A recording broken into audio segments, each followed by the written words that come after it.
with all stakeholders and contributing our bit to ensure that as a nation we stand on our own and build an economy that serves every Pakistani today and for generations to come, inshallah.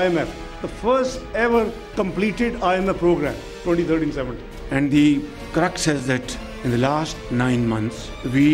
negotiated huge challenges, difficulties through untiring efforts. The federal government along with provincial governments and our partners in prosperity and progress, international partners and friends, we have been able to achieve macroeconomic stability. But this is just the beginning of a long journey.